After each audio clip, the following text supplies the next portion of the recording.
Kanagiri Educational Management Program now presents the diagram of brain. This is diagram of chapter 5 for 10th class students. Here we see the brain, complete brain.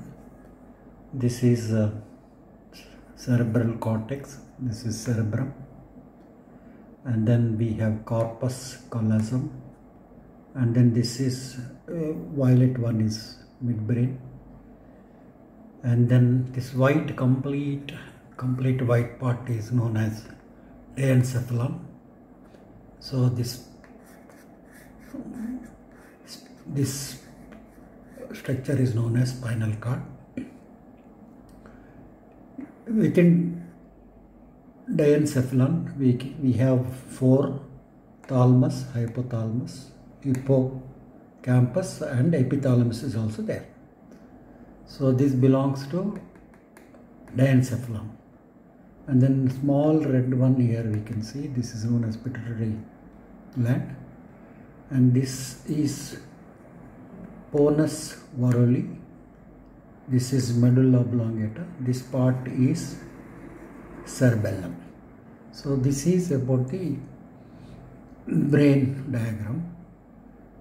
We have given details of diencephalon, but in 10th class book, so the details of hypothalamus, hippocampus, and thalamus, epithalamus has not been given.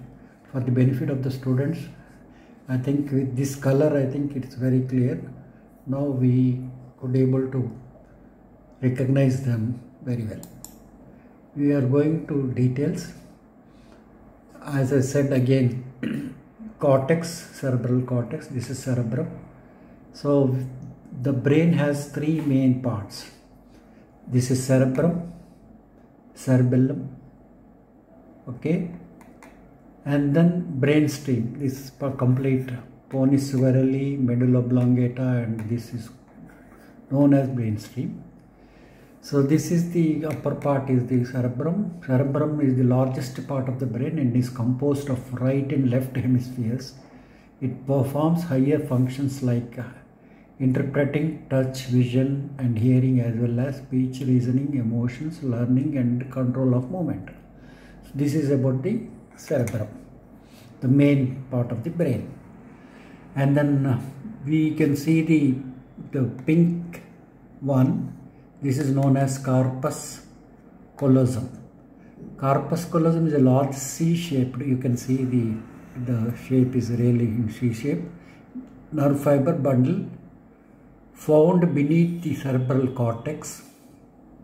It stretches across the middle of the brain, connecting the left and right cerebral hemispheres. So it right and left. So it divides the right and left hemisphere. It makes up the largest collection of white matter tissue. So this is about, now we are clear.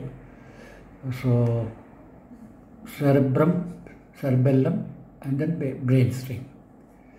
So otherwise we can call it as forebrain, midbrain, and then hindbrain. So this is divided basically into three components. Here I think for the benefit of the students I am explaining diencephalon. Diencephalon is complete white part of it. Within this we have the yellow and then brown and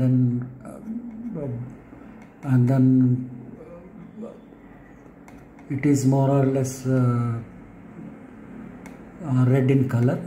The other one is brown in color, and then the diencephalon is made up of four main components. Thalamus, here you can see the thalamus, yellow one, and then subthalamus, the hypothalamus, this is known as hypothalamus, the round one, and then and epithalamus. The hypothalamus is an integral part of the endocrine system with the key function of linking of the nervous system. So here we see hippocampus, hypothalamus and thalamus, and then apart from that we have the epithalamus also. This is epithalamus. Is a dorsal segment of the diencephalon containing the habenula and pineal body. So this, I think, if you know diencephalon, I think it's very well. But for the benefit of the students, we have discussed about the parts, other parts as well. So cerebrum and then diencephalon. So this comes under forebrain. So, and then again we have cerebellum here. Here this part is green, one is cerebellum. Cerebellum coordinates voluntary movements such as posture, balance, coordination and speech, resulting in smooth and balanced muscular cavity. So midbrain is the violet one. You have to see this violet part is known as midbrain. So this is very small one, violet one. The midbrain, also called mesencephalon, region of the developing vertebrate brain that is composed of the tectum and tegamentum. The midbrain serves important function in motor movement, particularly movements of the eye and in auditory and visual processing. So this is about the midbrain. Now here you can see the round small, this is known as pituitary gland, is a small pea-sized gland that plays a major role in regulating vital body functions and general well-being. It is referred to as the body's master gland because it controls the activity of most other hormones secreting glands. So with this I think we are very clear about the pituitary gland, midbrain, and then cerebellum. Yeah. Next slide. So this is medulla oblongata, or simply medulla, is a long stem-like structure which makes up part of the brainstem. It is anterior and partially inferior to the cerebellum.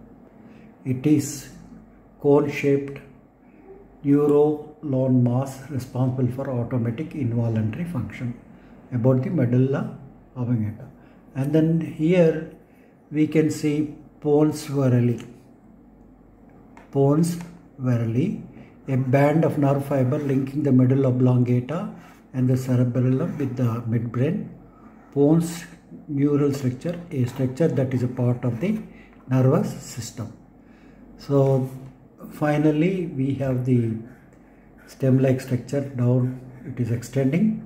So this is known as spinal cord, is long, thin tubular structure made up of nervous tissues which extends from the medulla oblongata in the brainstem to the lumbar region of the vertebral column. It encloses the central control of the spinal cord, which contains cerebrospinal fluid. So now it's very clear. Now we know about the spinal cord, pons varelli and medulla oblongata, and then cerebellum. So this green part is. And then finally again we will go through the once again. We have to remember cerebrum and then cerebral cortex. This again I said violet one, midbrain. This C-shaped is corpus callosum. And then white complete part is diencephalon.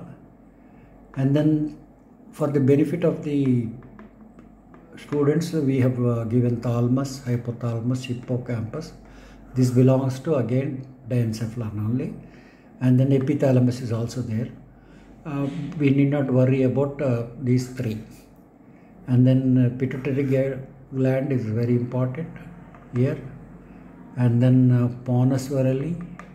And then we have medulla oblongata here underneath, and then cerebellum. So with this I think we are very clear about the structure of the brain. I think you are very clear. So I think I wish you good luck, children. Thank you.